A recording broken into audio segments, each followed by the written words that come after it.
Self induction में तुम लोगों ने देखा था, phi was equal to L I D phi by D T is L di by dt, and d phi by dt, as you know, is minus E according to Lenz's law. And this was self inductance. Unit of L, हमने L का formula भी किया था. Unit of L क्या था? Henry Tesla metre square पर ampere, यहां से आ गया था. And the formula for L was, क्या था फॉर्मूला L का, याद है? Mu naught N square A L. एक तो ये वाला फॉर्मूला था, है ना? और अगर तुम उसको कैपिटल, उसके नंबर ऑफ टर्न्स के बाद उसमें लिखोगे तो क्या था? In terms of that it was mu naught N square A by L. तो this was self inductance.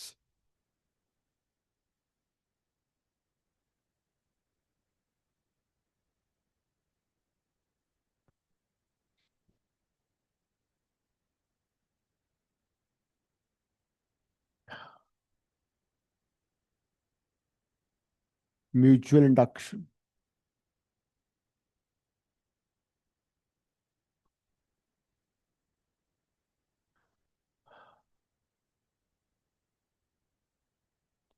Suppose we have a coil जिसमें एक गैल्वानोमीटर कनेक्टेड है, but there is no source of current. This galvanometer, but as such there is no source of current. तो अभी ये galvanometer कितना current show करेगा? Zero. No deflection. Suppose इससे coaxial एक दूसरी कॉइल है, उसमें एक बैटरी कनेक्टेड है, and there is a key. से इसको बोलते हैं primary coil. This is secondary coil. Primary coil में there is source of voltage, एक डीसी सोर्स मैंने कनेक्ट किया हुआ है.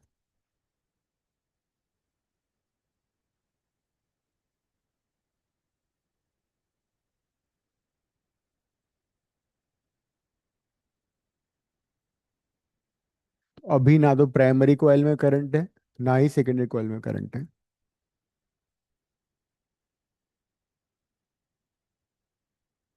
अब हम क्या कर रहे हैं? वी प्रेस द की.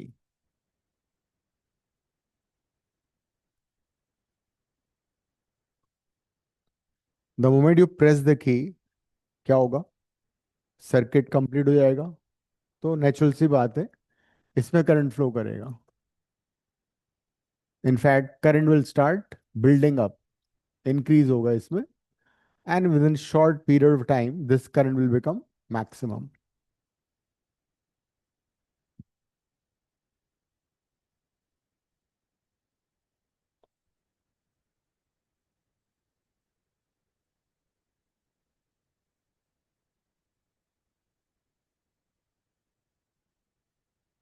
और मनन,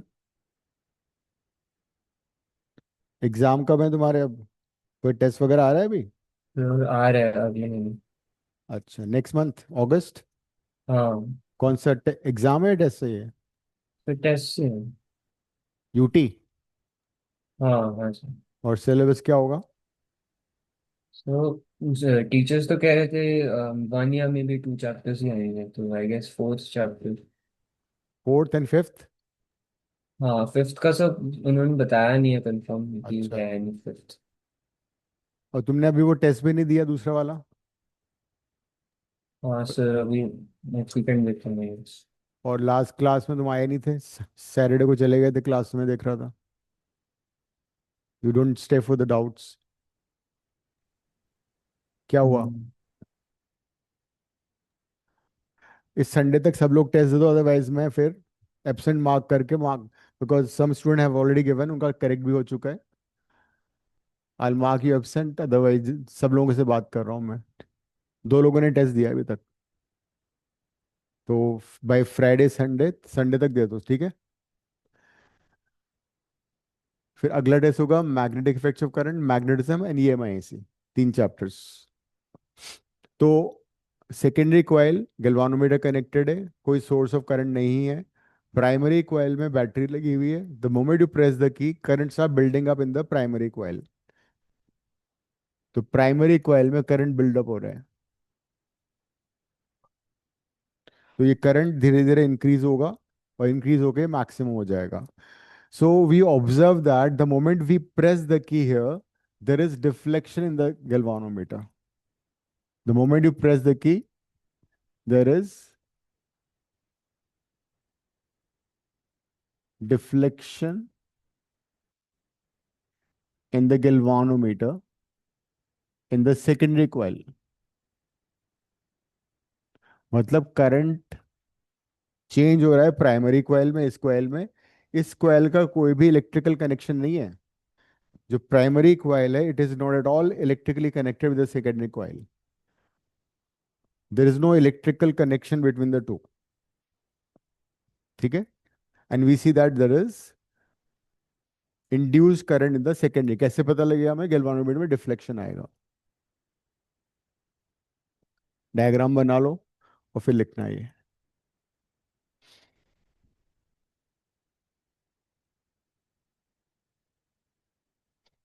लिखो when key is pressed in the primary coil, when key is pressed in the primary coil,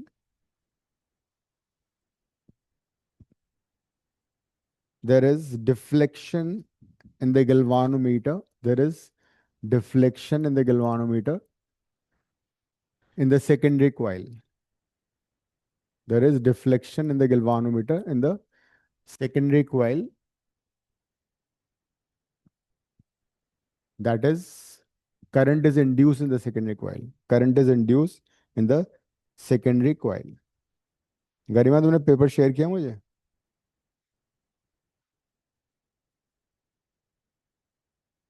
but after some time, आगे लिखो, but after some time there is no current in the, there is no deflection in the secondary coil. But after some time there is no deflection in the secondary coil. तो जब जिस moment में तुमने की press की, उसी moment में थोड़े से टाइम के लिए गैल्वानोमीटर शोज डिफ्लेक्शन। अब the moment you break the circuit, अब हो क्या रहा है वो पहले समझ लेते हैं। जब हमने की को प्रेस किया in the beginning, current increases from 0 to I, ठीक है।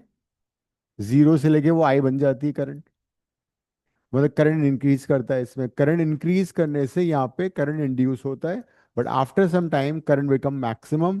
जब इसमें करंट मैक्सिमम हो जाती है तो फिर इसमें there is no induce current in the secondary coil. हो क्या रहा है? हो ये रहा है कि जब इसमें करंट इंक्रीज कर रहा है तो इसमें मैग्नेटिक फील्ड होगा।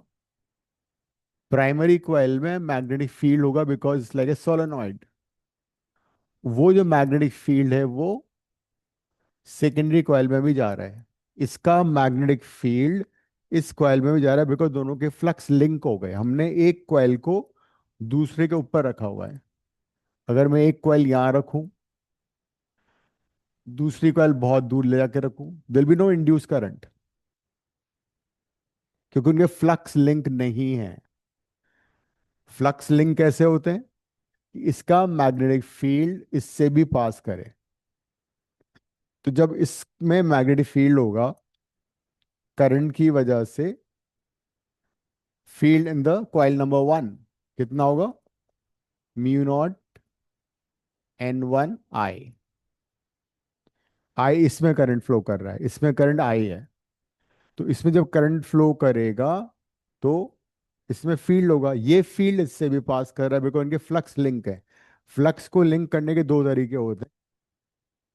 The best way to link flux is कि एक कॉइल के ऊपर दूसरी कॉइल को इस तरह से रखो ताकि उनके एक्सिस कोएक्सियल हो जाए, मतलब इसका फ्लक्स इसमें पास करेगा।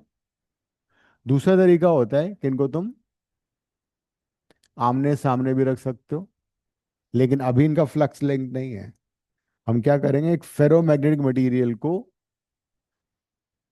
इनके थ्रू पास कराएंगे।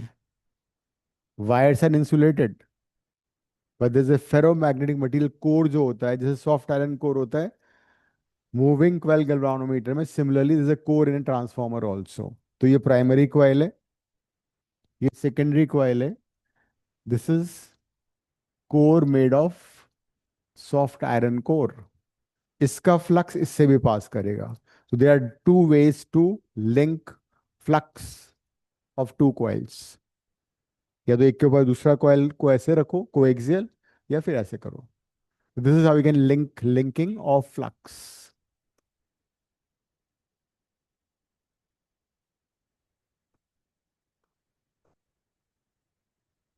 Linking magnetic flux. तो अगर दो कॉइल के मैग्नेटिक फ्लक्स को लिंक करना है, then this is how you do it.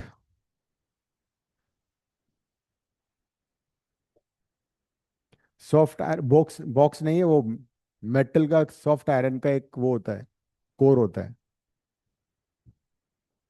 ऐसे मानो जैसे कि if I draw three dimensional diagram, इस तरह से होता है वो। तो इसके एक आर्म पे एक कॉइल को वो कर देते हैं वाइंड, और दूसरे आर्म पे दूसरे कॉइल को वाइंड कर देते हैं। It's called soft iron core. तो सॉफ्ट आयरन कोर की प्रॉपर्टी तुम लोगों ने पढ़ लिया होगा उसमें नोट्स में। उसकी प्रॉपर्टी ये होती है कि फील्ड लाइंस हमेशा फेरोमैग्नेटिक मटेरियल को क्राउड करती हैं, they try to pass through the ferromagnetic material.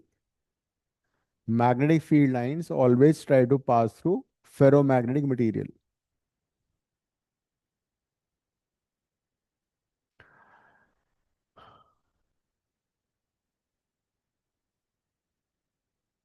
तो हो क्या रहा था, जब करंट इंक्रीज हो रही थी तो फील्ड इंक्रीज होगा। जब फील्ड इंक्रीज होगा in the primary coil, flux will be there in the secondary coil due to primary coil.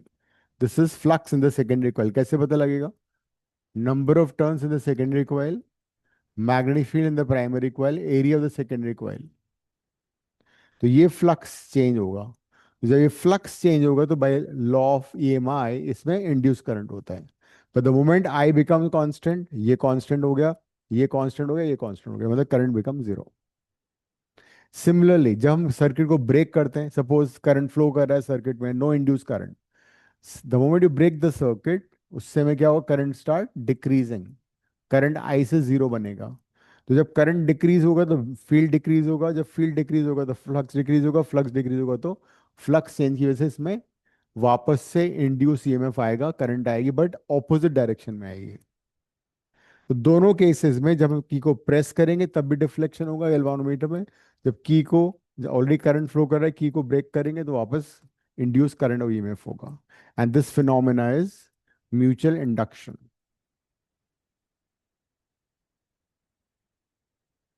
समझ में आ गया मनन? मतलब whenever there is yes change sir. in primary current of change in primary coil, there would be induced EMF or current in the secondary coil, and this phenomena is called mutual inductance. लिखो अब इसकी definition. if current if current is changed if current is changed in primary coil,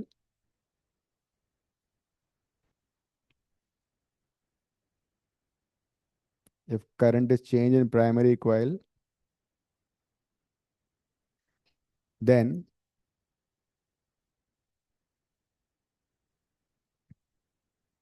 there is induced EMF oblique current, there is induced EMF oblique current in secondary coil. If current is changed in primary coil,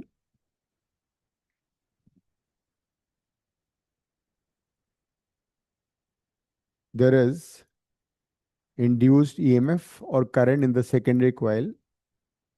This phenomena is called mutual induction. This phenomena is called mutual induction.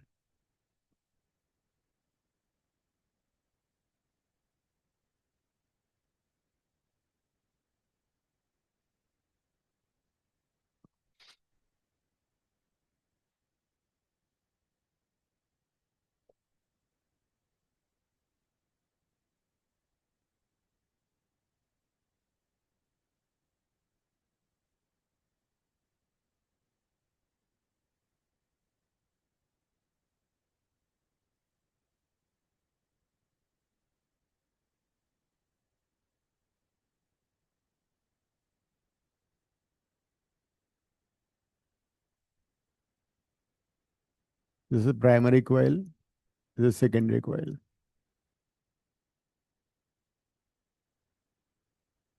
So, as such, the flux change होगा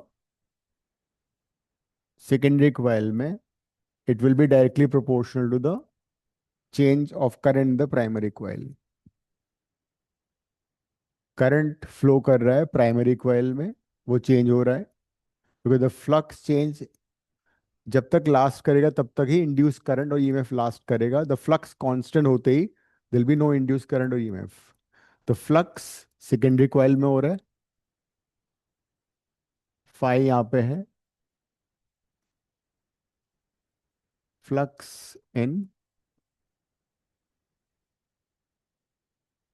secondary coil, and this is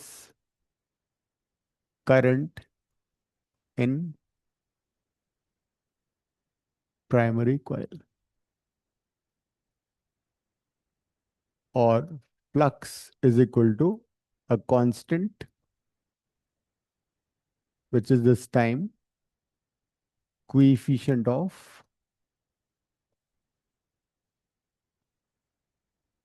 mutual induction.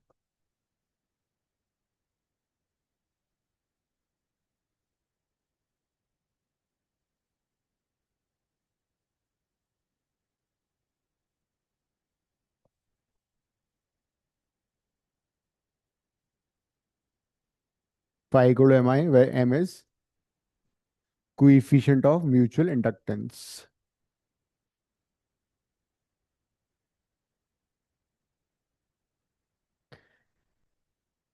If I is equal to 1, then क्या होगा? Phi would be M. यहाँ से हम we can define M. जैसे self inductance में, self inductance जो था वो एक कॉइल का था. कोएफिशिएंट ऑफ म्यूचुअल इंडक्टेंस हमेशा दोनों कॉइल का इकट्ठा होगा. अब इसकी डेफिनेशन लिखो. Coefficient of mutual inductance, coefficient of mutual inductance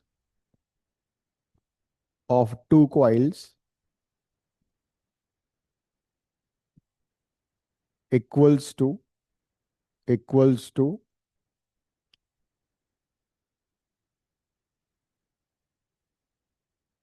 flux in the secondary coil equals to flux in the secondary coil when current in the primary coil, current in the primary coil is unity. When current in the primary coil is unity or 1 ampere.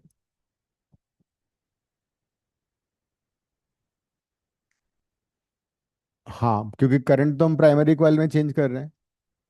Current हमने primary coil में change की, flux उसमें जग गया. Coefficient of mutual inductance of two coil equals to flux in the secondary coil when current in the primary coil is unity or 1 ampere. तो इसमें हमने current change किया, उसमें करंट इंड्यूस हो रहा है, उल्टा हो रहा है ना. और अगर इसको डिफरेंशिएट करोगे तो क्या आएगा? D phi by D T is equal to M D I by D T. D phi by D T कितना होता है, माइनस सी, अकॉर्डिंग टू दूसरा फॉर्मूला ये है, वेरी सिमिलर टू एल, जो हमने किया था, सेम फॉर्मूला है। यहाँ पे एक और चीज आ सकती है, डेल्टा फाई अगर मैं चेंज करता हूँ तो एम इंटू डेल्टा आई भी कर सकते हैं। इसको तुम इस फॉर्म में भी लिख सकते हो, minus E is equal to M D I, क्या होगा, डी आई को डेल्टा आई भी लिख सकते हो, और if you want delta I को final current minus initial current by change in time भी लिख सकते हो। whichever formula you want to use for numerical you can use.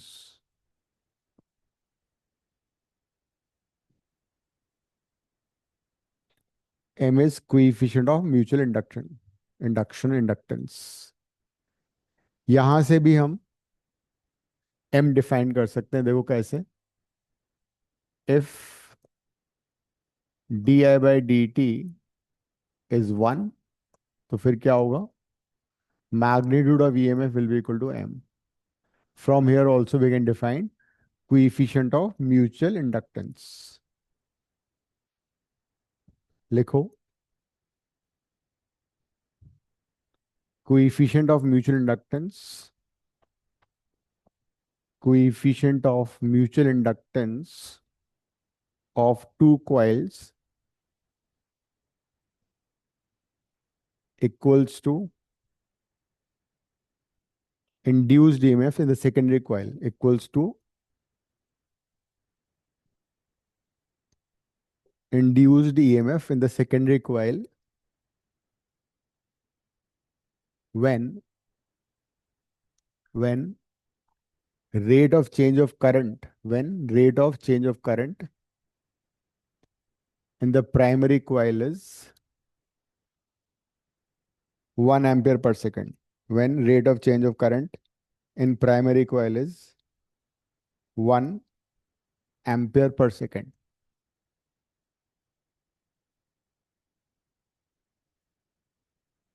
जब D I by D T 1 ampere होगा, mutual inductance induce EMF के बराबर है। इंड्यूस ईएमएफ सेकेंडरी कॉइल में हो रहा है, rate of change primary coil में हो रहा है।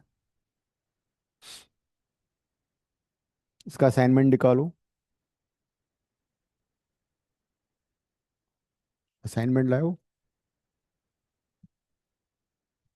हम्म, ये तो लाइव होगी, फोन में देखो, तुम लोग असाइनमेंट भी नहीं लाते क्लास में।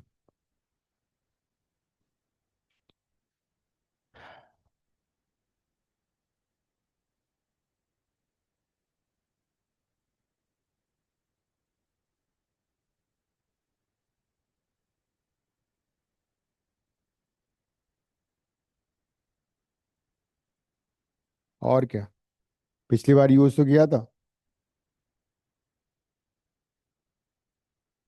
इसमें जो नोट्स हैं बेसिकली वही हैं, एसी जनरेटर वगैरह का होगा बस, ट्रांसफॉर्मर एसी जनरेटर का वो दूंगा मैं तुम्हें वो।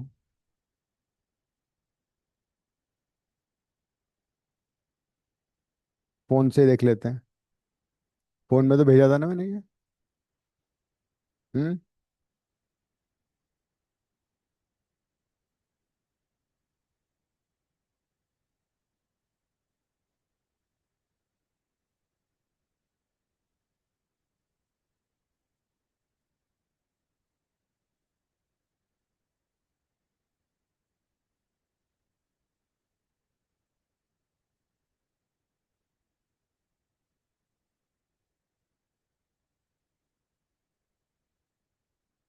1 मिनट।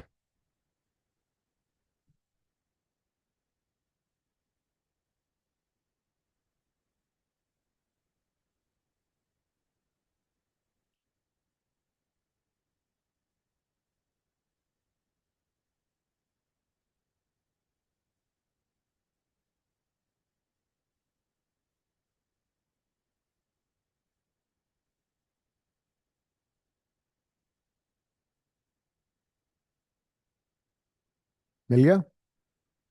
हम्म, दिखाओ।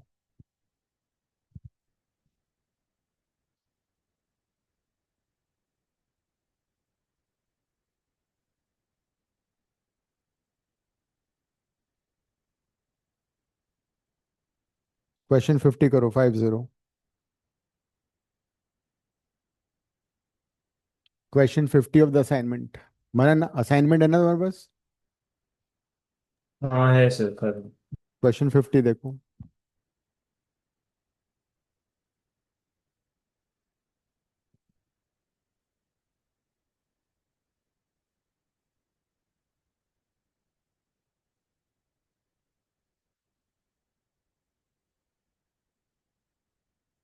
Question 50 of the assignment. तो वही है ना, a pair of adjacent pearls has mutual inductance.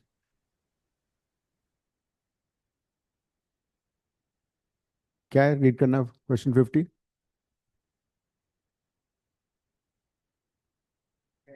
हाँ वही है, कर लो। ओके जी।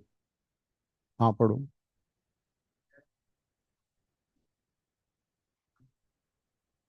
हम्म। एम दिया हुआ है 0.1, 0.5। एम कितना दे रखा है? 1.5 हेनरी। और current changes from delta D कितना है? 20 सेकेंड्स।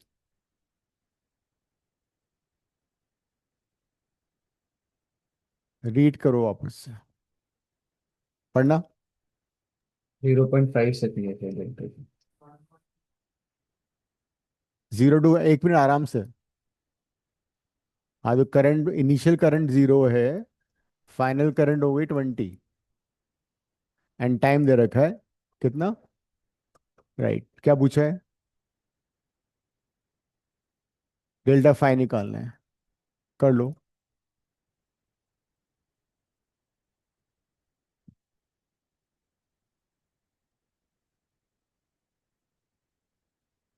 फॉर्मूला बोर्ड पे लिखा हुआ है।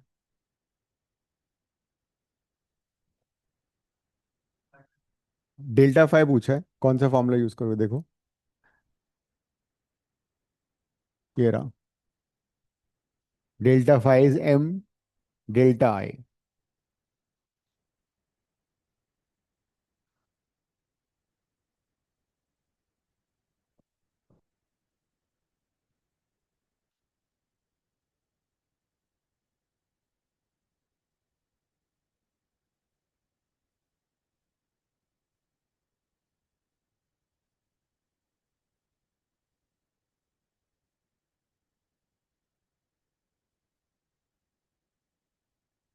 तो delta phi is M, M is 1.5, change in current is final minus initial.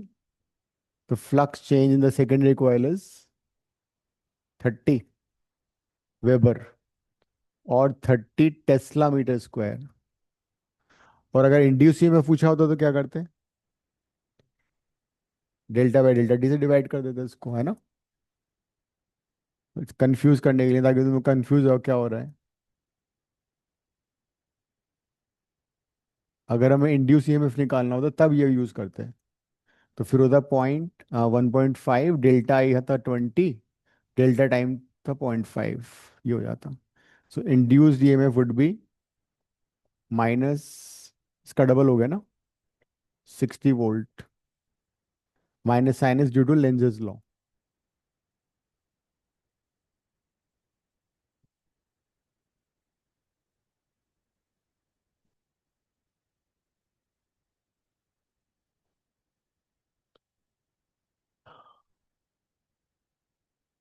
Suppose you have two coils which are coaxial.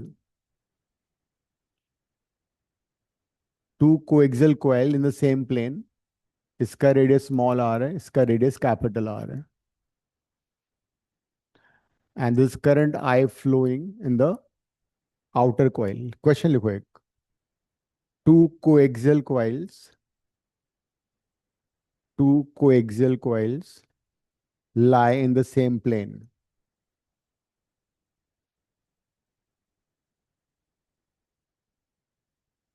Find find coefficient of find coefficient of mutual inductance of the system. Find coefficient of mutual inductance of the system. दो coil से system बन रहा है, तो उसका हमें mutual inductance M निकालना है. आउटर कॉइल में करंट पास कर लो आई, उसकी वजह से मैग्नेटिक फील्ड होगा अंदर कॉइल के. As a result there will be magnetic flux, and then you can use formula and find M. करो, एनसीईआरटी का क्वेश्चन है ये.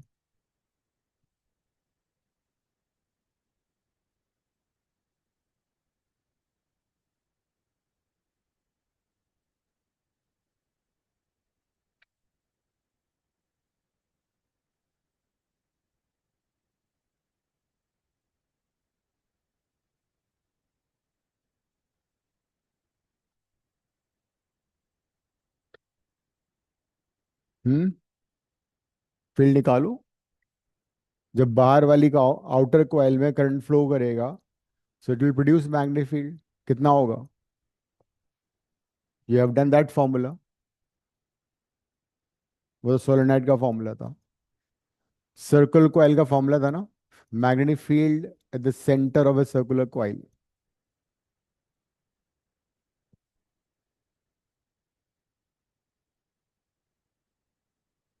सो मैग्नेटिक फील्ड कितना प्रोड्यूस होगा?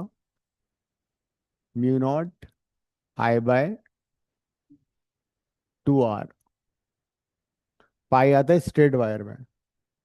इसे सर्कुलर लूप का फॉर्मूला होता है mu naught I by 2r. तो ये जो मैग्नेटिक फील्ड है, इस करंट की वजह से है. तो दिल be magnetic flux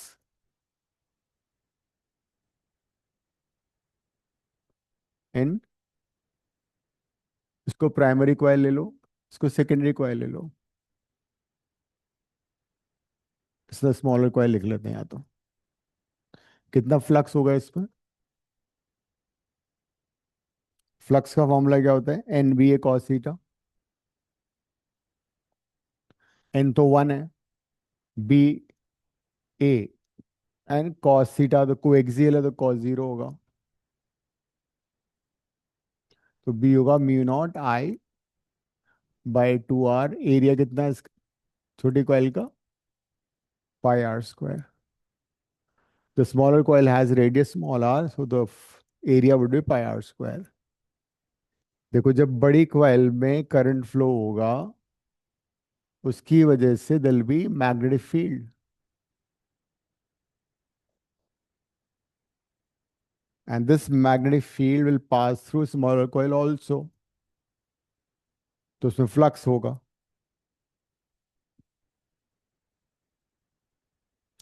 but what is phi? Phi equal M I होता है. कंपेयर कर लो. M I is equal to phi mu naught I by 2r into pi r square.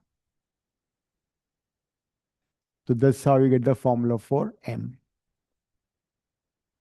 आई से आई कट जाएगा थ्रू आउट.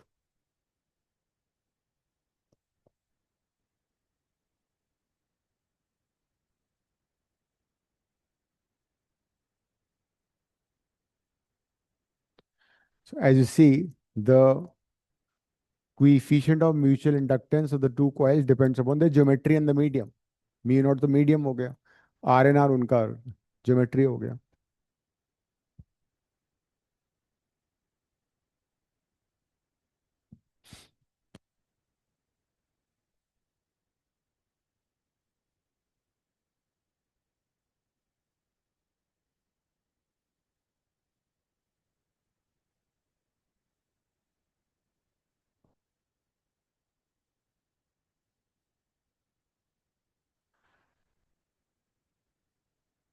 एक और question आ सकता है, लिखो.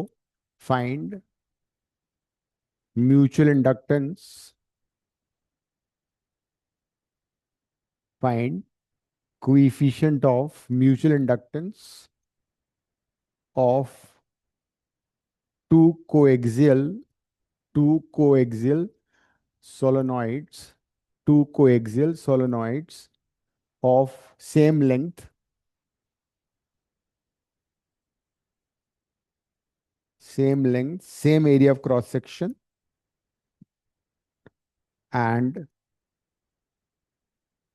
number of turns n1 and n2. Number of turns n1 and n2.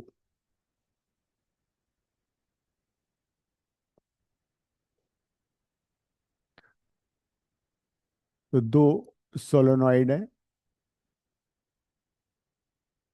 जिनका length almost same है, एरिया ऑफ क्रॉस सेक्शन भी सेम है। एक मैं डॉटेड से बना रहा हूँ, दूसरा वैसे बना दिया मैंने। They are insulated from each other, ठीक है।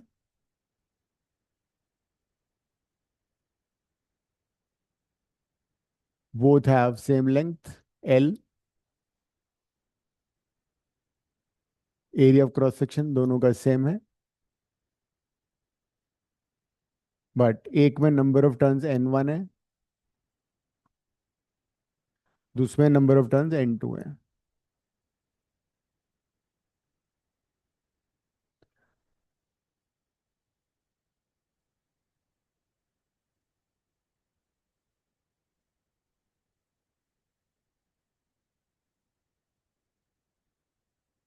So there are two coaxial coils insulated from each other as shown in figure.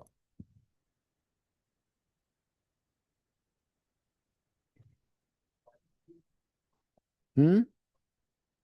नहीं, दोनों कोई सा भी ले सकते हो। एक में हमें करंट फ्लो कराना है, दूसरे में इंड्यूस होगा। करंट हम एक में फ्लो कराएंगे जो चेंज हो रहा होगा टाइम के साथ, और there'll be induce current the other coil.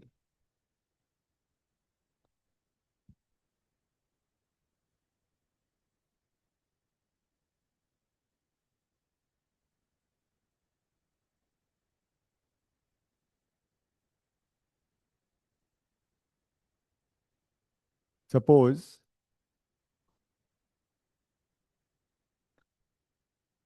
Current I1 flows in coil 1। Coil 1 में करंट फ्लो कर रहा है I1। तो जब करंट I1 फ्लो करेगा तो मैग्नेटिक फील्ड होगा। मैग्नेटिक फील्ड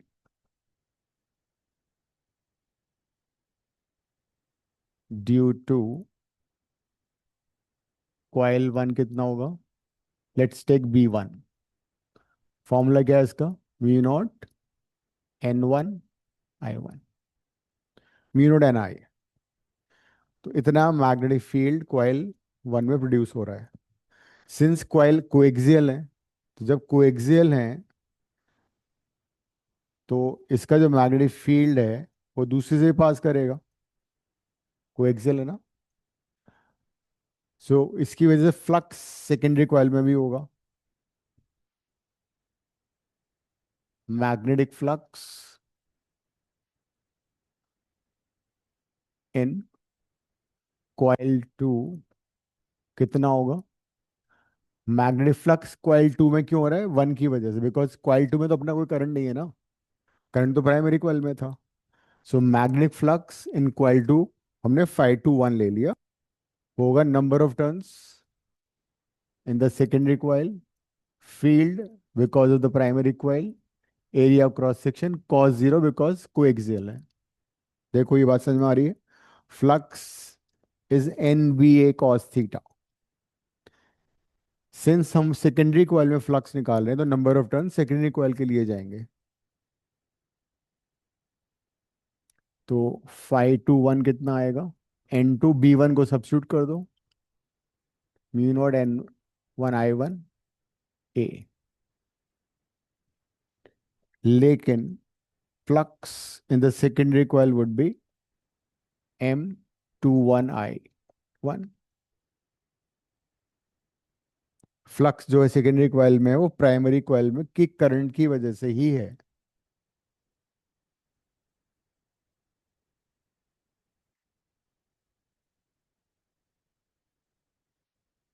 5 को रिप्लेस कर दो,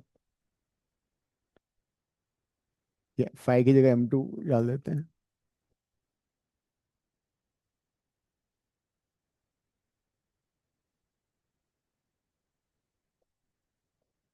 कुछ कैंसिल हो रहा है।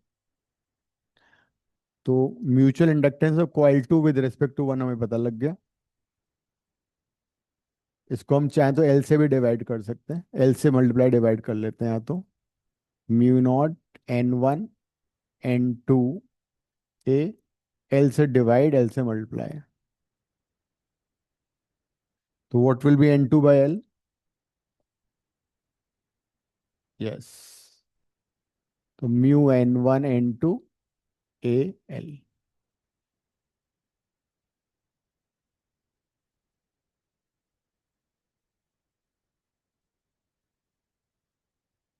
और अगर तुम इसको नंबर ऑफ टर्न्स के उसमें लिखना चाहते हो, टोटल नंबर ऑफ टर्न्स, वो भी कर सकते हो। उस केस में ये वाला फॉर्मूला बन जाएगा using this. So this is mutual inductance of secondary coil because of the primary.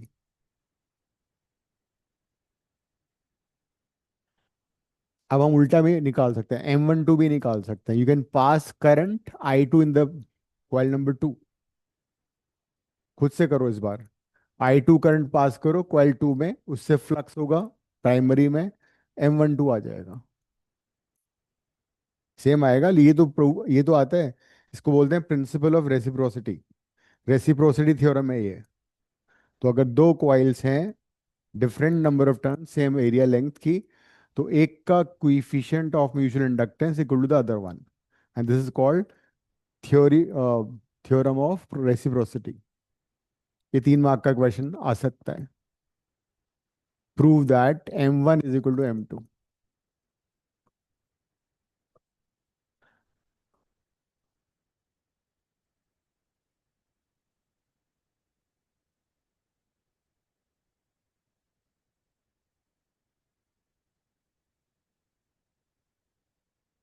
तो try yourself. Suppose current I2 flows in the coil 2 का, अपने आप से करो। सिमिलर लाइंस पे करना है, थोड़ा सा चेंज हो जाएगा बस। ट्राई, खुद से डर।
हो गया। तो this is the theorem of reciprocity. इसमें करना क्या था, कुछ थोड़ा सा चेंज था यहाँ पे। इसको तुम I2 कर दोगे, this is coil number two. अब मैग्नेटिक फील्ड होगा due to coil number two. देखो, करंट कॉइल नंबर टू में, इसको अभी याद करते जाओ साथ साथ, टाइम नहीं होगा बाद में। ये हो जाएगा number of turns N two, current I two हो गया। फिर मैग्नेटिक फ्लक्स इन कॉइल। अब करंट मैग्नेटिक फील्ड तो कॉइल टू में था, वही फील्ड कॉइल वन से पास करेगा। तो इस बार ये हो जाएगा फ्लक्स इन कॉइल वन।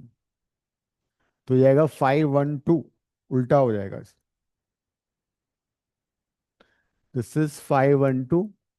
अब फ्लक्स हमने वन में लिखा है ना, तो वन का हम नंबर ऑफ टर्न लेंगे। तो दिस वुड बी B2। ठीक है। दिस वुड बी अगेन, तो क्या आएगा ये?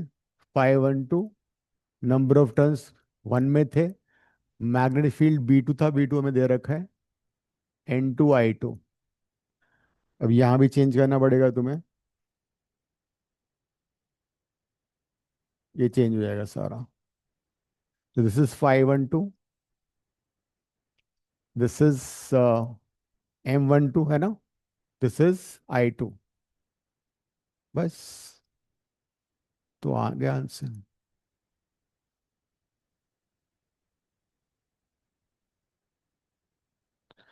सो M21 will be the same as M12, same answer आ जाएगा। तो this is theorem of reciprocity. Numerical आता है तो न्यूमेरिकल भी कर सकते हो, दिखाओ असाइनमेंट, अगर कोई न्यूमेरिकल है तो कर लेते हैं। इसमें एक और चीज होती है, कई बार न्यूमेरिकल्स में ना एल डिफरेंट होते हैं, ए डिफरेंट होता है, तो उसको नोट करके लिख लो। If two coils, if two solenoids have different lengths and area of cross section, if two coils have different lengths and area of cross section, take longer length and smaller area।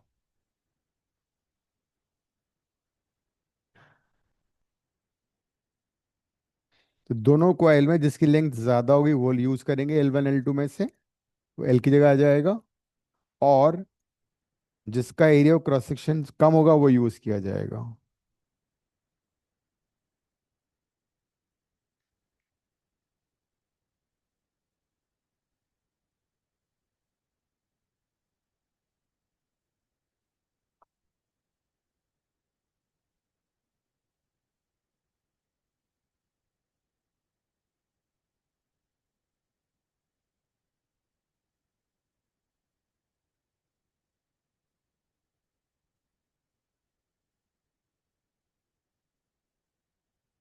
इसमें है नहीं कोई question ऐसा।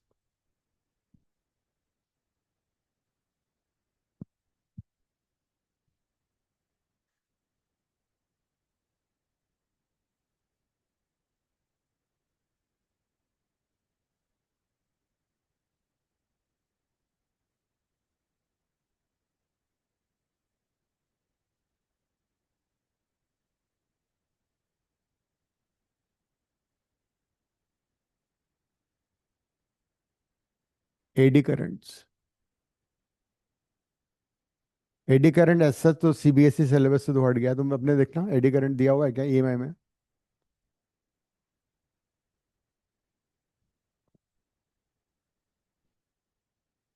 कराया?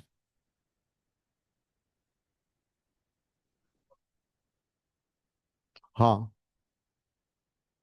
EMI में देखो, थोड़ा qualitative फिर भी कर लेते हैं।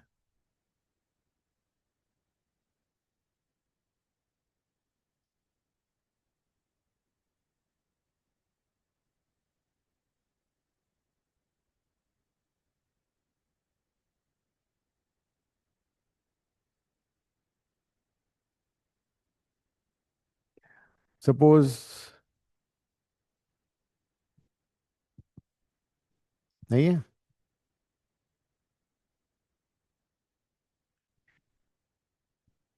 ईएमआई में देखो, एंड में होना चाहिए। चलो थोड़ा आइडिया ले लो। हम्म।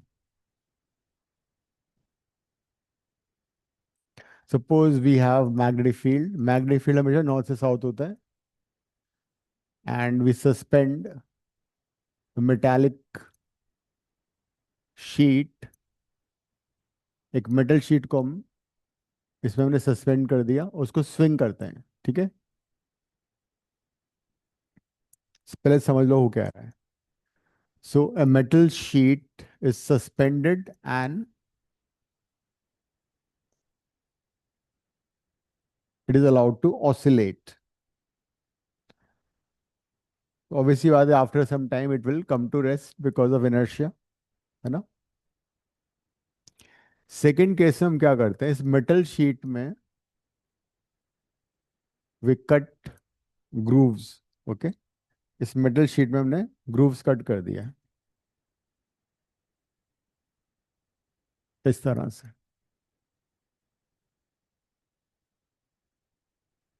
And again it is allowed to swing inside the uniform magnetic field. So it was observed that the metal sheet with grooves swings for longer time, जबकि the metal sheet without grooves swings for a very little time and come to rest. तो उसका जो answer था, that lies in the eddy currents. जब उसको swing कर रहे हो तो क्या हो रहा है, मेटल शीट को स्विंग करने से क्या हो रहा है, फील्ड के अंदर जा रही है ना मेटल शीट, तो फ्लक्स इंक्रीज कर रहा है, फील्ड से बाहर जा रही है तो फिर फ्लक्स डिक्रीज कर रहा है, फिर अंदर आ रही है फिर फ्लक्स इंक्रीज कर रहा है, एंड सो ऑन। तो मतलब उस मेटल शीट में कंटिन्यूअसली मैग्नेटिक फ्लक्स चेंज होगा, ठीक है। फ्लक्स चेंज क्यों हो रहा है, because of this factor, area. कितना एरिया फील्ड के अंदर आ रहा है, जब मेटल मेटल शीट बाहर जा रही है हो सकता है आधा एरिया फील्ड के अंदर हो, वापस पूरी अंदर आ गई, पूरा फ्लक्स हो गया, फिर फ्लक्स, तो magnetic flux continuously changes both. उससे हाँ, उसके थ्रू जो पास करेगा वो कम हो जाएगा। तो दोनों में फ्लक्स चेंज हो रहा है, लेकिन इसमें फ्लक्स कम हो गया ना, बिकॉज उसमें कंटिन्यूटी ब्रेक कर दी हमने ग्रूव्स कट करके।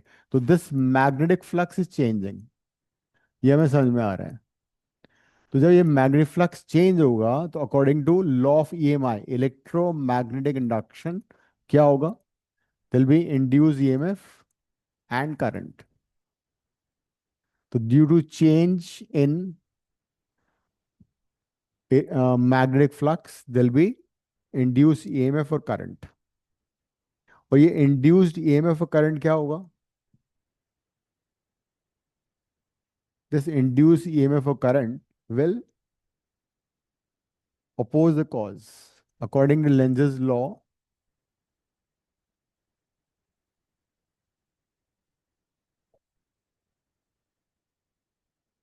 कॉज क्या है, कॉज ये है कि मेटालिक शीट स्विंग कर रही है, तो उसको स्विंग होने से रोकना है। तो स्विंग होने से कैसे रोकोगे, तो इंड्यूस करंट इस तरह से फ्लो करेंगे ताकि उस मेटल शीट पे फोर्स लगे, बिकॉज जब करंट फ्लो करता है मैग्नेटिक फील्ड के अंदर तो फोर्स लगता है bill sine theta. So that force will oppose the swing of the plate। So when that force opposes the swing of the plate will come to rest in a very short time। जबकि दूसरे case में क्या हो रहा है, दूसरे case में हमने ग्रूव्स कट कर दिए, तो जो एडी करंट्स है ना, they flow in a close path, तो एडी करंट का पाथ बहुत छोटा हो जाएगा, the magnitude of eddy current will be very less. तो एज अ रिजल्ट जब एडी करंट लेस होंगी तो लेंजेस लॉ की वजह से करंट कम हो गया, तो लेस ऑपोजिशन हो गया। जब लेस ऑपोजिशन होगा तो वो ज्यादा देर तक स्विंग करेगा। देखो, in the first case when there no grooves cut, तो एडी करंट का जो मैग्नीट्यूड है वो लार्ज था। तो जब magnitude of current eddy current का लार्ज था, तो जो ऑपोजिंग फोर्स होगा, वो ऑपोजिंग फोर्स क्या करेगा, जब आइज बड़ा होगा तो ऑपोजिंग फोर्स भी बड़ा होगा, तो वो प्लेट को इमीडिएटली रेस्ट पे ले आएगा, plate will come to rest immediately. जबकि सेकेंड केस में एडी करंट का मैग्नीट्यूड कम हो गया, एज ए रिजल्ट फोर्स कम हो जाएगा, तो मतलब ज्यादा तक वो स्विंग करेगा। तो बेसिकली एडी करंट्स क्या है? एडी करंट्स ये हैं जब whenever there is change in magnetic flux in a conductor or a coil, or in a solid conductor rather, there is induced current which flow in closed loops, and these are called eddy currents. लिखो, लिखो. Whenever there is change in magnetic flux, whenever there is change in magnetic flux, currents are induced, currents are induced which flow,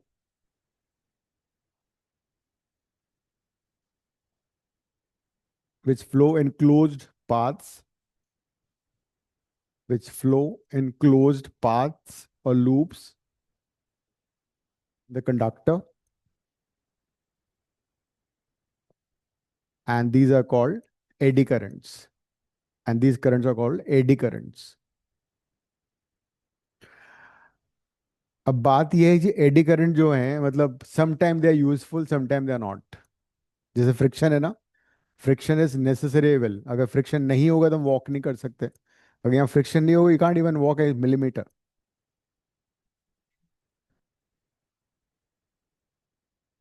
हाँ, बहुत सारी चीजें नीचे गिर जाएंगी. हाँ हाँ. Yes, friction is a necessary. लेकिन we spend millions of rupees every year to reduce friction also. जो मशीनरीज में लुब्रिकेटिंग ऑयल लगाते हैं, इंजन, जितने भी इंजन के मूविंग पार्ट्स होते हैं उसमें लुब्रिकेटिंग ऑयल लगाते हैं so that friction is reduced. तो सिमिलरली एडी करंट का लॉसेस भी है जब ये they become unwanted, and at some time they are useful also. Like, तुम लोगों ने जोन रिफाइनिंग पढ़ा होगा 10th क्लास में.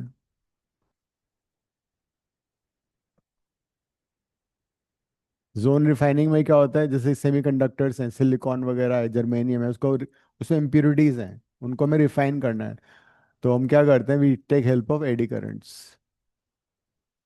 एक कॉइल लो, उसको, उस मेटल पीस जिसको तुम्हें रिफाइन करना है उसका वाइंड कर दो, एंड हाई फ्रीक्वेंसी करंट को पास करो. जब हाई फ्रीक्वेंसी करंट पास करेगी तो उससे क्या होगा, there'll be magnetic field which will be again changing at very fast pace. जब मैग्नेटिक फील्ड बहुत फास्ट चेंज होगा तो बिकॉज ऑफ एडी करंट्स, इसका क्रॉस सेक्शनल व्यू देखो, ये इस तरह से सपोज, तो उसमें बहुत लार्ज मैग्नीट्यूड की एडी करंट फ्लो करेंगी. तो उससे क्या होगा, ये मेल्ट हो जाएगा. मेल्ट हो जाएगा तो इम्प्योरिटीज पहले मेल्ट होती हैं. तो इम्प्योरिटीज मेल्ट होते होते फ्लो करेंगी, एक एंड पे आ जाएंगी सारी, उनको कट करके हम हटा देंगे, बाकी रिमेनिंग मेटल प्योर हो जाएगा. तो प्यूरिफाइंग ऑफ मेटल्स में ये एडी करंट्स का यूज होता है. हाँ, जो भी इम्प्योरिटीज को तो हटाना ही है ना. दूसरा एक होता है इंडक्शन फर्नेस, वहां भी ये यूज होता है.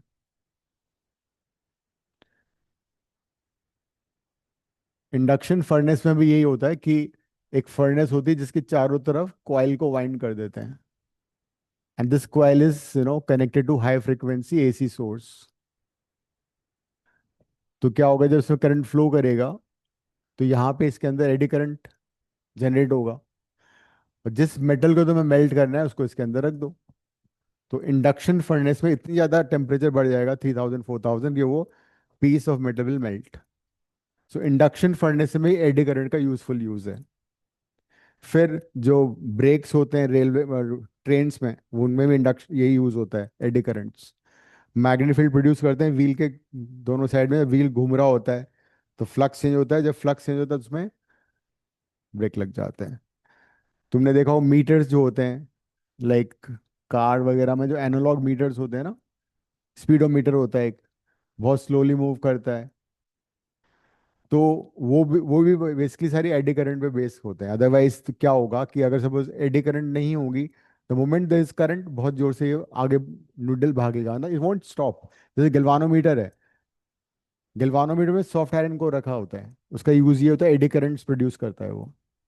तो एडी करंट प्रोड्यूस करने से क्या होता है, जो गैल्वानोमीटर की नीडल है ना, इट मूव्स वेरी स्लोली, आराम से, अदरवाइज कीप ऑन ऑसिलेटिंग. अगर तुम्हें रीडिंग लेनी होगी अमीटर की, तो वो 2 एम्पियर सपोज एमीटर की रीडिंग है, तो वो 2 एमीटर के एम्पियर के ऑसिलेट करती रहेगी, आधे घंटे बाद वो रेस्ट पे आएगा, because of this damping effect. तो वो बहुत इमीडिएटली रेस्ट पे आ जाता है। इस सारे एडी करंट के यूजेस हैं, लेकिन at the same time transformer में क्या होता है, दो कॉइल्स होती हैं, उनको एक सॉफ्ट आयरन कोर के अक्रॉस वाइंड कर देते हैं। ये प्राइमरी कॉइल है, ये सेकेंडरी कॉइल है। तो इसमें जब करंट फ्लो करता है AC, because transformer works on AC, तो इस सॉलिड के अंदर अगर मान लो ये इसका क्रॉस सेक्शनल व्यू है इसका, ठीक है, तो इसमें एडी करंट फ्लो करेंगी तो ट्रांसफॉर्मर इतना हीट हो जाएगा कि ट्रांसफॉर्मर बर्न हो जाएगा, बिकॉज ऑफ हीट ओनली। हाँ, तो उसमें laminated soft iron core use करते हैं। Laminate soft iron core use करते हैं, मतलब एक सॉलिड पीस मत लो, एक प्लेट ले ली मेटल की सॉफ्ट आयरन की, उस पर वार्निश लगा दिया, फिर दूसरी प्लेट ले ली उसके नीचे, फिर वार्निश लगा दिया। तो पूरी सॉलिड पीस ऑफ मेटल को ना लेके we take number of sheets and varnish लगा देते हैं। उससे क्या होता है, वो आपस में जुड़ भी जाता है, सॉलिड बन जाता है, लेकिन वो ब्रेक भी हो जाता है। तो एडी करंट का मैग्नेट रिड्यूस हो जाता है फिर उसमें बहुत कम। तो लैमिनेटेड सॉफ्ट आयरन कोर ये आएगा 1 मार्क का। ट्रांसफॉर्मर में एडी करंट का लॉस कैसे मिनिमाइज करोगे, तो using soft iron core. Possible नहीं है, उसमें कॉस्ट बढ़ जाएगा, because you'll take very thin sheet of metal. हाँ करते हैं रिड्यूस, जीरो तो नहीं होता, जीरो नहीं हो पाता, लेकिन रिड्यूस करते हैं। तुम छोटा कहीं ट्रांसफॉर्मर देखना अपना, तो पुराना मोबाइल चार्जर होगा ना, उसको तोड़ के देखना, उसमें सॉफ्ट वो होगा ट्रांसफॉर्मर, उसमें शीट्स होती है एक के ऊपर एक के ऊपर एक बहुत सारी, और उनके बीच में वार्निश लगा होता है, बेसिकली वो इंसुलेटिंग मटेरियल होता है। हाँ, ग्लू होता है वो। दैट इज, तो दिस इज एडी करंट। चाहो तो लिख लो uses of eddy currents. Eddy currents are used, eddy currents are used in refining metals, refining metals. Number two, induction furnace,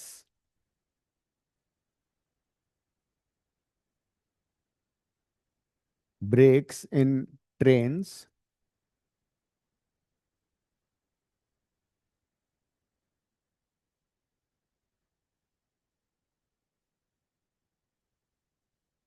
damping effect in speedometer, damping effect in speedometer, electric meter,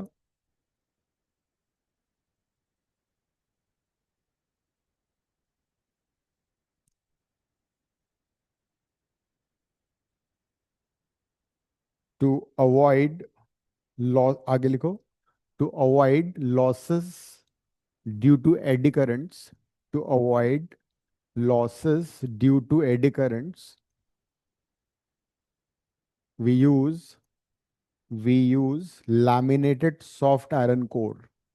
We use laminated soft iron core in a transformer.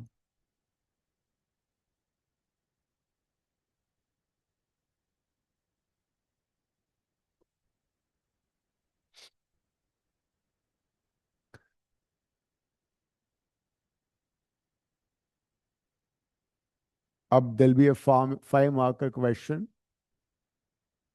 या तो AC generator आएगा या transformer आएगा।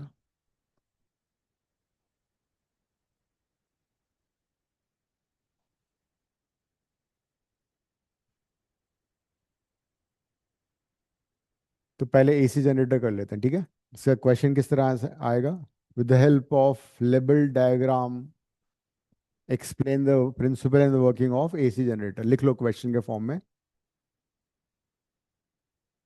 with the help of label diagram, the help of label diagram explain principle, construction and working, principle, construction and working of AC generator with the help of required formulas, ठीक है। पहले समझ लो AC generator में क्या होता है। सबसे पहले जब भी कोई 5 मार्क क्वेश्चन आएगा, सबसे पहले तुम लिखोगे प्रिंसिपल, क्या उसका यूज है, क्या प्रिंसिपल है।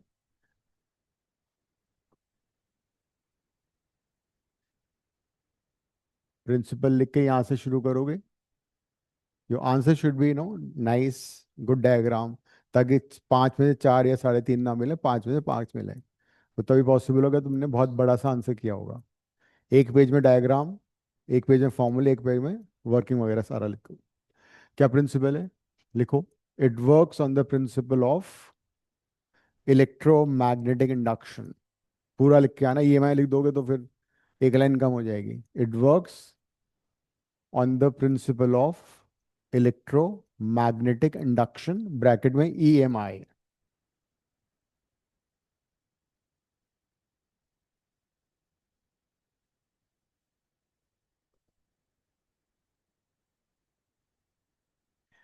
सेकंड, एक लाइन छोड़ के यूज लिखोगे, यूज लिख के अंडरलाइन करोगे, और कहाँ से लिखना शुरू करोगे, नेक्स्ट लाइन से। घिच पिच मत करना है, नेक्स्ट लाइन से लिखोगे। क्या यूज है इसका एसी जनरेटर का? It converts it converts mechanical energy into electrical energy.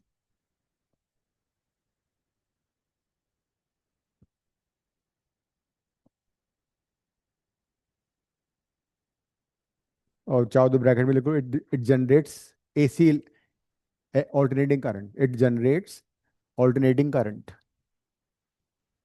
हमारे कोर्स में सिर्फ एसी जनरेटर है, डीसी जनरेटर भी होता है, only AC. It it produces और it generates alternating current. AC current मत लिखना, बिकॉज एसी का मतलब ही ऑल्टरनेटिंग करंट है। ए मतलब ऑल्टरनेटिंग, सी मतलब करंट। उसके बाद कंस्ट्रक्शन लिखोगे। कंस्ट्रक्शन में बेसिकली जो तुम डायग्राम बनाओगे वही सारी कहानी लिखनी है। तो पहले डायग्राम साइड में बना लोगे पेंसिल से, लेबलिंग करके, और जो डायग्राम हम बनाएंगे उसी को हम एक्सप्लेन कर देंगे। हाँ, मुश्किल कुछ नहीं है, मुश्किल नहीं है कुछ भी, अगर ठान लीजिए। लिखो, इट कंसिस्ट ऑफ, ये पहले डायग्राम बना लो या तो, ठीक है। इसके दो व्यू बनाएंगे हम, पहले समझ लो। 2 डायमेंशनल डायग्राम बना रहे हैं हम लोग, ठीक है। अदरवाइज पहले तो I use to draw 3 dimensional diagram. North south pole of the bar magnet, ये इसका टॉप व्यू है, इसका फ्रंट व्यू ऐसा आएगा।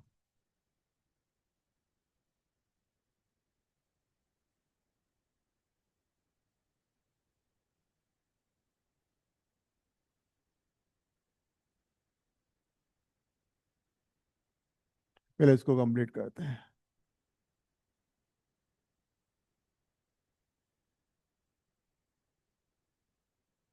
ये रेक्टेंगुलर कॉइल है, पी क्यू आर एस, इसको आर्मेचर भी बोलते हैं।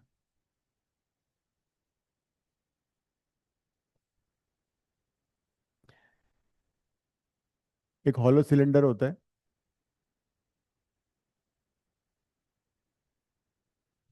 This hollow cylinder is called slip ring. This is called brush B1 and this is slip ring S1.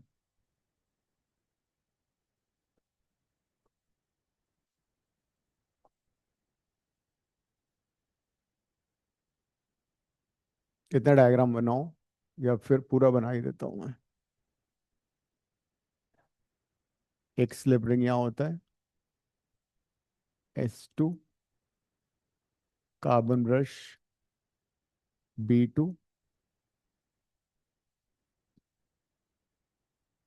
this is load resistance. So this is one view of the AC generator. बना लो।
इसका मैं एक और view बनाना चाह रहा था ना, वो इस तरह से था।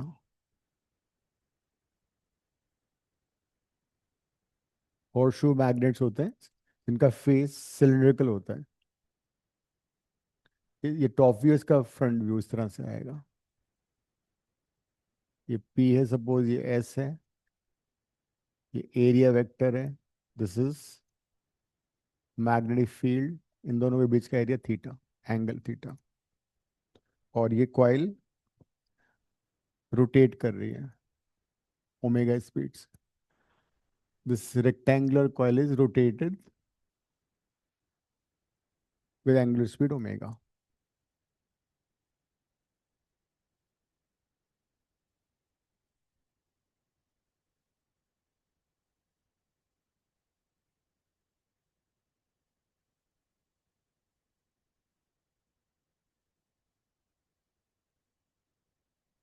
डायग्राम बना लो, फिर कंस्ट्रक्शन लिखते हैं इसका।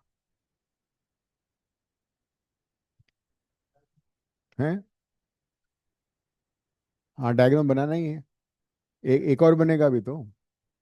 एक और बनेगा जब ये पूरा कॉइल 180 से टर्न हो जाएगा। नहीं, दोनों बना दोगे अच्छा है। जब पूरा 180 डिग्री से टर्न हो जाएगा तो करंट का डायरेक्शन चेंज हो जाएगा आउटर सर्किट में। एक्सटर्नल सर्किट में direction of current will change.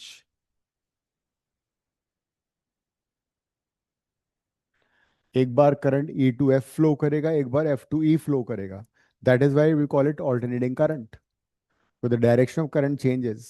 मनन बन गया diagram? Yes sir. Okay.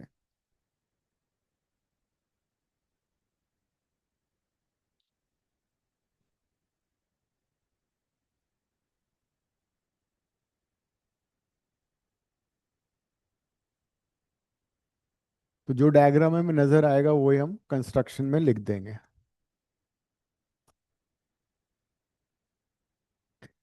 AC generator और ट्रांसफॉर्मर चॉइस आएगा। दोनों 5 मार्क के क्वेश्चंस आते हैं। देखो लास्ट ईयर क्या हुआ है, दिखाना paper.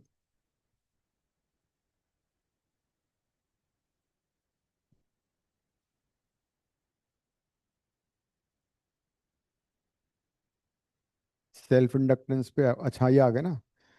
Right the working of CBSE 2025, write the working principle of working transformer with लेवल diagram, explain the working of step up transformer.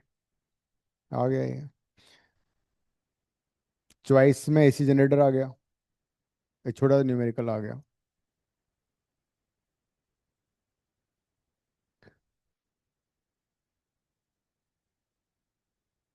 तुम लोगों का आया था मोशन EMF आ गया था, और एक एसी पे न्यूमेरिकल आ गया 5 मार्क का। हाँ एसी में आएगा, एसी जनरेटर उस पे एसी सर्किट में आएगा। इनका भी आया हुआ है एक और, 24 में आया हुआ है। 24 में न्यूमेरिकल था, तो मतलब इस 2026 में might have a numerical of 5 mark.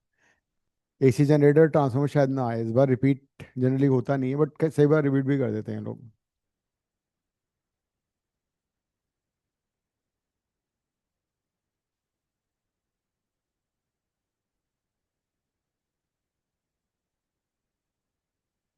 हम्म। क्या?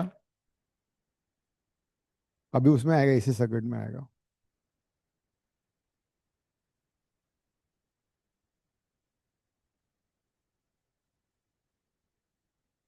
ये आ गया ना, तो ISC 2024 में ये आ गया तुम्हारा।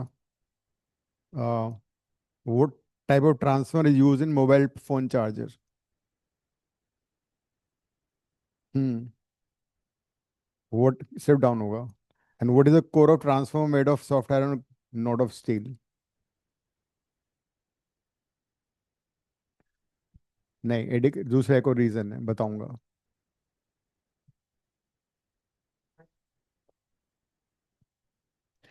सॉफ्ट आयरन कोर भी फेरोमैग्नेटिक है, स्टील भी फेरोमैग्नेटिक है। से रिलेटेड ही नहीं, बिल्कुल भी नहीं है। ये हिस्टेरेसिस से रिलेटेड है। हिस्टेरेसिस तुम्हारे कोर्स में नहीं है, इनके है। हिस्टेरेसिस लूप जितना बड़ा होता है उतना एनर्जी लॉस ज्यादा होता है। स्टील का हिस्टेरेसिस लूप बहुत बड़ा होता है, एरिया उसका ज्यादा होता है, सॉफ्ट आयरन का छोटा होता है।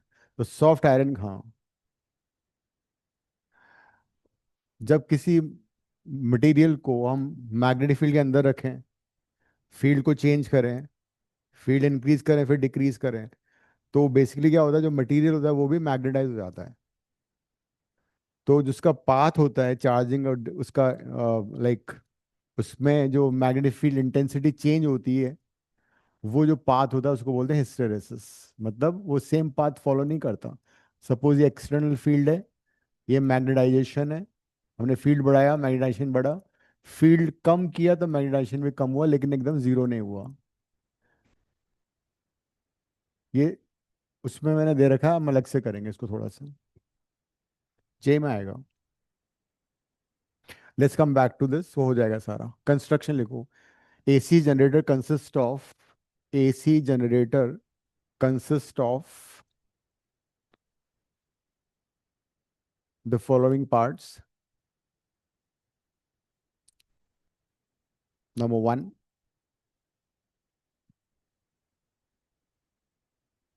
क्या नजर आ रहा है हमें? Rectangular coil,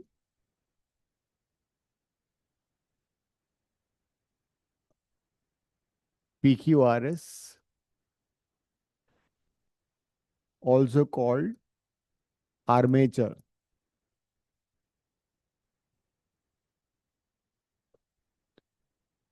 having large number of turns। तो एक जो मेन पार्ट इसका है वो है armature, which is rectangular coil having large number of turns. दूसरा क्या नजर आ रहा है? होर्शू मैग्नेट्स।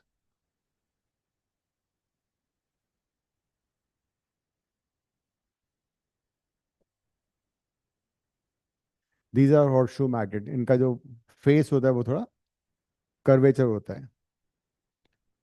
तुमने होर्शू को देखा होगा ना, इस तरह से कट होता है उसका। This is called horseshoe magnets. Hmm, हाँ। Next is slip rings, S1 S2। Fourth is carbon brushes, B1 B2। अब ये सारा सिस्टम क्यों होता है वो समझने की कोशिश करो। बिकॉज इस कॉइल को तो हम रोटेट करेंगे। तुमने देखा हाइड्रो इलेक्ट्रिक पावर प्लांट में क्या होता है, पानी को बहुत हाइट पे स्टोर कर लें डैम में, ठीक है, स्टोर किया, उस पानी को अलाउड टू फॉल करते हैं, जब वो गिरता है टरबाइन पे, वाटर टरबाइन होते हैं बड़े बड़े, वो रोटेट होते हैं टरबाइन से। टरबाइन रोटेट होता है, टरबाइन का शाफ्ट आर्मेचर की कॉइल से कनेक्टेड होता है, तो आर्मेचर घूमता है। जब आर्मेचर घूमेगा तो क्या होगा, अगर ये सपोज तुमने वायर इसको डायरेक्टली कनेक्ट कर दिया, तो ये जब आर्मेचर घूमेगा तो बाहर का सर्किट भी पूरा घूमेगा। बट वी वांट कि बाहर का सर्किट ना घूमे, सिर्फ ये आर्मेचर घूमे। तो क्या होगा, इलेक्ट्रिकल कांटेक्ट भी रहेगा इसके साथ, सिलेंडर घूमता रहेगा। हाँ, तो सिलेंडर घूमता रहेगा, ब्रश को टच करता रहेगा। तो मतलब कार्बन ब्रश क्यों लेते हैं, वो कार्बन जो है बहुत स्ट्रांग मटेरियल होता है, तो वो इलेक्ट्रिकल कांटेक्ट बना के रखेगा लेकिन इसको रोटेट नहीं कराएगा। तो that is why we use slip ring and carbon brushes. And finally the load resistance, जहाँ पे हम करंट को यूज कर रहे हैं। तो हाँ, B1 का तो सिर्फ बन गया सेंस की यूज होता है, B2 की यूज होता है। ये B2 है ना, ये वाला। हाँ, वो यूज क्यों हो रहा है वहाँ पे, रोटेशन क्यों हो रहा है? ये B2 इसको टच कर रहा है, स्लिप तो रिंग सीधा ही एस। लगा देते।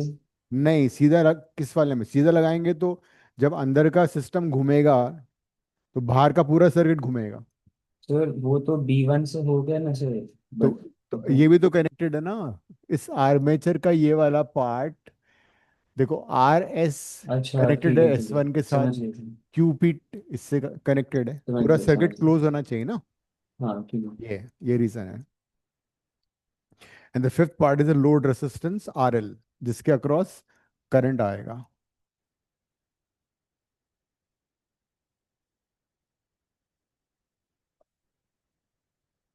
अब इसको थोड़ा सा सेटअप को एक्सप्लेन कर लेंगे। लिखो, as shown in figure, as shown in figure, there is rectangular coil PQRS. There is rectangular coil PQRS having having large number of turns, having large number of turns,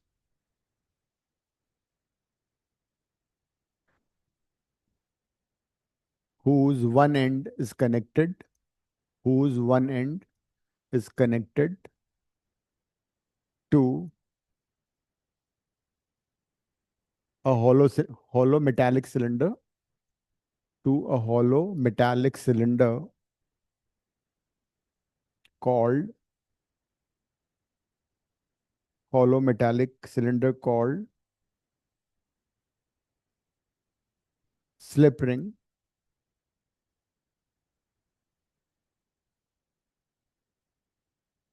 which in turn, which in turn in electrical contact, which in turn is in electrical contact with brush B1, which in turn is in electrical contact with brush B1.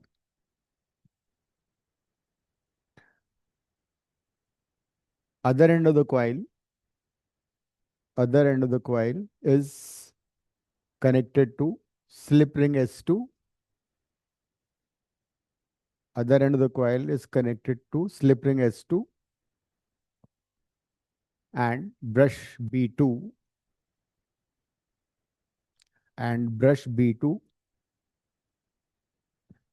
in series with a load resistance RL.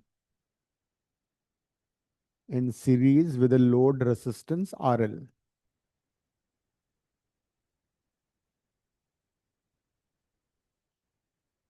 Armature, armature can rotate inside uniform magnetic field, can rotate inside uniform magnetic field produced by produced by horseshoe magnets, produced by horseshoe magnets. तो ये construction हो गया, तो जो diagram ने हमने देखा वो लिख दिया. उसके बाद you will write working.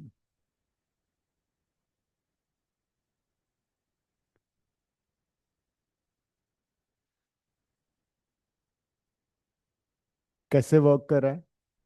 Armature is, made to rotate with some external mechanical energy.